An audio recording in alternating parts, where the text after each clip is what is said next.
नमस्कार साथियों, आप सभी का स्ट्राइड साइंस क्लासेस में तहे दिल से स्वागत है। तो आज हम पढ़ने वाले हैं कक्षा 10 का हिस्ट्री चैप्टर नंबर आपका 4 भारत में राष्ट्रवाद, और ये हमारा पार्ट 4 वीडियो होगा। अगर आप पार्ट 1, पार्ट 2, पार्ट 3 नहीं देखे हैं तो प्लेलिस्ट में जाइए और देखिए दोस्तों। और पूरा आपका चैप्टर वाइज मैंने आपको हिस्ट्री का वीडियो डाला है, फिजिक्स का भी डाला है, और आप जाकर वहां पे देख सकते हैं। चलिए देर नहीं करते टॉपिक को स्टार्ट करते हैं। तो मैंने आपको इसके पहले जो है सामाजिक कारण बताए थे, और फिर आपको मतलब धार्मिक कारण भी बताए थे, और मैं बताया कि राष्ट्रवाद के उदय में जो है सामाजिक कारण के साथ साथ धार्मिक कारण का भी बहुत ज्यादा योगदान होता है। धार्मिक कारणों में आप ने देखा क्या कि धर्म ग्रंथों के माध्यम से जो हमारे महापुरुष होते हैं वो आपको है क्या, धर्म ग्रंथों के माध्यम से जो हमारे महापुरुष होते हैं वो आपके राष्ट्रवाद की भावना को कैसे प्रेरित करते हैं आप में। तो उन्होंने धर्म ग्रंथों को मतलब जैसे कि मतलब धर्म ग्रंथों लिखने वाले कौन कौन थे, तो आपका है क्या मतलब राजा राम मोहन राय थे, फिर आपका देवेंद्रनाथ ठाकुर जी थे, फिर आपके स्वामी विवेकानंद थे, सरस्वती दयानंद सरस्वती थे। ठीक है, ये लोगों ने क्या किया कि मतलब राष्ट्रवाद की भावना जो है धर्म ग्रंथों के माध्यम से लोगों में मंत्र फूका, और इस प्रकार लोगों में क्या होता है, राष्ट्रवाद की भावना जगती है और आपका देश जो है आजाद होता है। तो अब है 1500 आपका है क्या प्रथम विश्व युद्ध के कारण और परिणाम, इससे क्या मोटिव हुआ, मतलब लोगों में क्या मोटिवेशन मिली। तो प्रथम विश्व युद्ध जो है आपका है क्या कि ये युद्ध जो है कब होती है, तो 1914 में स्टार्ट होती है और इसकी एंडिंग 18 में होती है। तो प्रथम विश्व युद्ध जो है 1914 में प्रारंभ होता है और 1918 में खत्म होती है। यह युद्ध मित्र राष्ट्र और धुरी राष्ट्र के बीच हुआ था, यानी केंद्रीय शक्ति के बीच हुई थी। मित्र राष्ट्र में फ्रांस, ब्रिटेन, रूस थे। कौन थे? फ्रांस, ब्रिटेन, रूस थे। कौन थे? फ्रांस, ब्रिटेन, रूस, या ब्रिटेन फ्रांस, रूस। कैसे रखें? फ्रांस, ब्रिटेन, रूस। कौन दोस्तों? फ्रांस, ब्रिटेन, रूस थे। ठीक है, और धुरी राष्ट्र में कौन थे? तो आपका अमेरिका, जर्मनी, इटली, ऑस्ट्रेलिया जो है थे। और इस प्रथम विश्व युद्ध में किसकी हार होती है, तो आपके धुरी राष्ट्रों की क्या होती है, हार होती है। जर्मनी की हार होती है, और आपका विजय कौन होता है, तो मित्र राष्ट्र की क्या होती है, विजय होती है।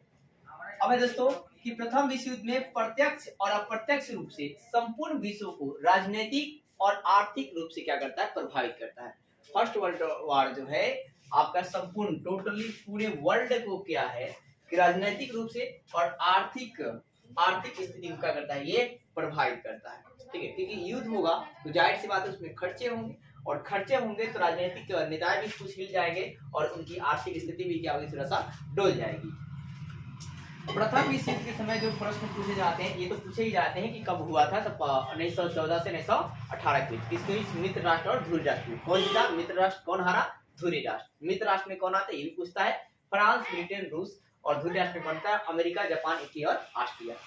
और आपका है क्या कि ये प्रथम विश्व युद्ध जो है किसको प्रभावित किया, तब संपूर्ण विश्व के राजनीतिक और आर्थिक स्थिति को जो है प्रभावित करता है। और इस समय भारत के वायसराय, जब प्रथम विश्व युद्ध स्टार्ट होती है उस समय भारत के वायसराय कौन थे, तो लॉर्ड हार्डिंग थे। कौन थे? लॉर्ड हार्डिंग थे, ये आप रहना। और जब प्रथम विश्व युद्ध की समाप्ति होती है तब आपके कौन वायसराय थे भारत के, तो वो थे चेम्स, लॉर्ड चेम्सफोर्ड थे। कौन थे? लॉर्ड चेम्सफोर्ड थे। लॉर्ड हार्डिंग कब थे, जब स्टार्ट होता है, और इंडिया के टाइम में कौन होते? Lord Chelmsford. और भारत का प्रथम जनरल गवर्नर कौन थे? भारत के प्रथम जनरल गवर्नर कौन थे, तो लॉर्ड माउंटबेटन थे। देखो ये जनरल गवर्नर क्या होती है कि देखो ये सबसे पहले जब ईस्ट इंडिया कंपनी बनाई गई उस समय क्या हुआ कि जनरल गवर्नर पद जो है बनाए गए, और जनरल गवर्नर पद को हटाकर वायसराय वाली पद ला गई, और वायसराय पद को हटाकर जो आपका है कि प्रेसिडेंट शब्द जो है लाया गया, यानी कि राष्ट्रपति जो शब्द जो है लाया था। यानी कि आप एक तरफ समझ सकते हैं कि जो जनरल गवर्नर है इसके पावर जो है राष्ट्रपति जैसा पावर होती है। देखेंगे हम फर्स्ट वर्ल्ड वॉर के कारणों के साथ भारत के अंदर संबंध। तो है क्या कि जब फर्स्ट वर्ल्ड वॉर हुआ और औद्योगिक क्रांति हुई, औद्योगिक क्रांति मतलब उद्योग का जब बहुत ज्यादा मतलब उद्योग में क्रांति हुई, मतलब उद्योगों में मशीनों का उपयोग किए जाने लगा, तो उसे बोलते औद्योगिक क्रांति। नहीं, जब उद्योग का बढ़ावा होता है उसे औद्योगिक क्रांति कहते हैं। तो फर्स्ट वर्ल्ड वॉर और औद्योगिक क्रांति के बाद क्या हुआ कि औपनिवेशिक व्यवस्था को सुरक्षित करने के लिए प्रयासों में लड़ा गया, आपस में ये लोग क्या किए, लड़े। तो है क्या मतलब औपनिवेशिक व्यवस्था मतलब है क्या कि जब कोई मतलब एक मजबूत देश क्या होता है किसी कमजोर देश पर अपना दबदबा बना लेता है, तो वैसे देशों को औपनिवेशिक देश कहा जाता है। जैसे इंडिया भी ब्रिटेन का उपनिवेश था, और इसके अलावा अमेरिका भी कभी ब्रिटेन का उपनिवेश हुआ करता था।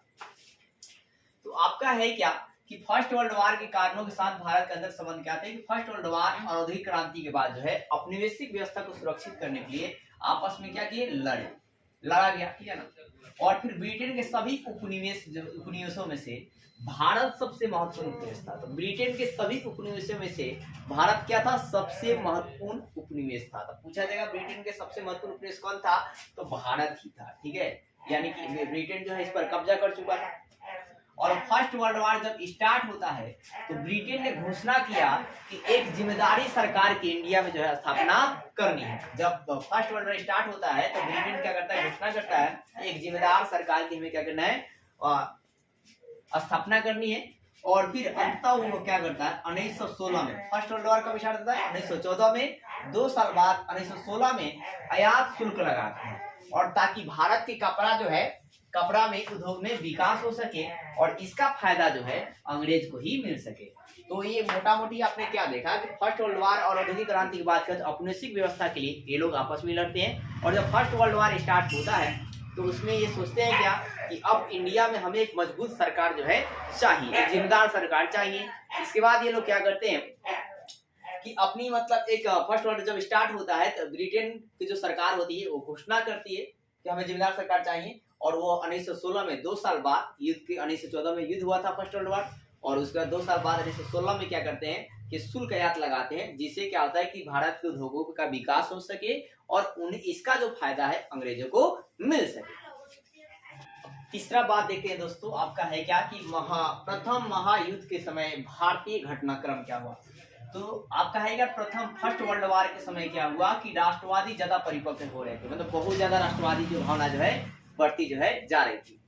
और आपका है क्या युद्ध के स्टार्ट के साथ ही बाल गंगाधर तिलक और गांधी जी अंग्रेजों का जो है जितना हो सके उतना जो है उन्होंने सहयोग किया। क्यों सहयोग किया भाई साहब, क्योंकि स्वराज संबंधी आश्वासन पर इन्हें भरोसा था कि हमें जो है स्वतंत्रता जो है मिल जाएगी, अंग्रेज यहाँ से चले जाएंगे। लेकिन युद्ध जैसे आगे बढ़ा भारतीयों का भ्रम टूट गया, अंग्रेजों ने क्या किया, टैक्स बहुत ज्यादा बढ़ा दिए, भुखमरी जो है बढ़ने लगी, बेरोजगारी भी बढ़ने लगी। तब जाकर राष्ट्रवादी नेताओं ने अंग्रेजों पर क्या किया, दबाव डाला और स्वराज पार्टी की जो है मांग की। और फिर आपका है क्या कि आयरलैंड से प्रेरित होकर एनी बेसेंट, कौन, एनी बेसेंट और बाल गंगाधर तिलक जो है होम रूलिंग आंदोलन जो है स्टार्ट करते हैं। कब, 1915 से 1917 के बीच। और इंडिया में क्रांतिकारियों का जो है गठन हो, ये जो गठन जो है कहाँ तक फैल जाता है, बंगाल, महाराष्ट्र, पंजाब, उत्तरी इंडिया का उत्तरी भारत तक जो है पूरी तरह से ये क्रांतिकारियों का जो आंदोलन है फैल जाता है। और फिर 1916 में ये जो कांग्रेस होती है वो 2 भागों में बढ़ जाती है, एक नरम दल और एक गरम दल। आप कमेंट करके बताइए नरम दल के नेता कौन थे, गरम दल के नेता कौन थे, और साथ ही एनी बेसेंट कौन थी। अब है क्या दोस्तों, कनाडा और अमेरिका में आपका है क्या, कनाडा और अमेरिका में जो इंडियन रहते थे उन इंडियन को लाला हरदयाल, लाला क्या दोस्तों, हरदयाल ने क्या किया, प्रेरित करके गदर पार्टी की स्थापना की और उनसे लड़ने का जो है प्रयास किया। तो गदर पार्टी की स्थापना कब की, 1913 में। तो आप पूछता है, बहुत अच्छा प्रश्न है, ऑब्जेक्टिव लगा लीजिएगा कि गदर पार्टी की स्थापना कब हुई, 1913 में, किनके द्वारा की गई, तो लाला हरदयाल के द्वारा की गई। कहाँ की गई, कनाडा और अमेरिका में जो इंडियन रहते उनके द्वारा।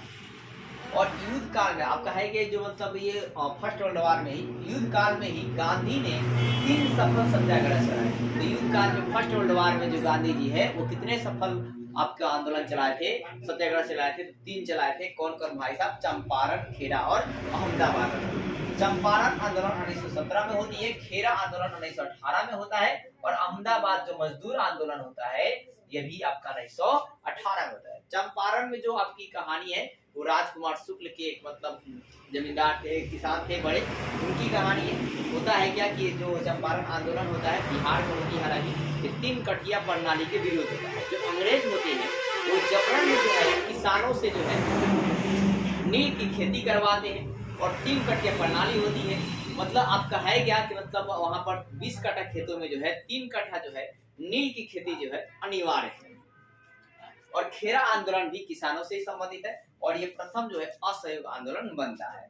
और अहमदाबाद आंदोलन जो है मजदूरों की जब वेतन कम मिल रही थी तो उसके वेतन में सुधार लाने के लिए और वेतन को बढ़ाने के लिए और कम समय काम करने के लिए जो है अहमदाबाद जो है आंदोलन होता है और गांधी जी इसमें साथ होते देते हैं और ये तीनों आंदोलन गांधी जी में जो है सफल होता है। यकीन मानिए मजबूरी का नाम गांधी नहीं बल्कि जरूरी का नाम गांधी है। और भी आप देखेंगे महात्मा गांधी ने आपके लिए क्या किया। तो अगर आपको ये वीडियो पसंद आए तो प्लीज वीडियो को लाइक कीजिए और हमारे चैनल को सब्सक्राइब कीजिए और ज्यादा से ज्यादा शेयर कीजिए। तो मिलते हैं दोस्तों नेक्स्ट वीडियो में नेक्स्ट टॉपिक के साथ। जय हिंद।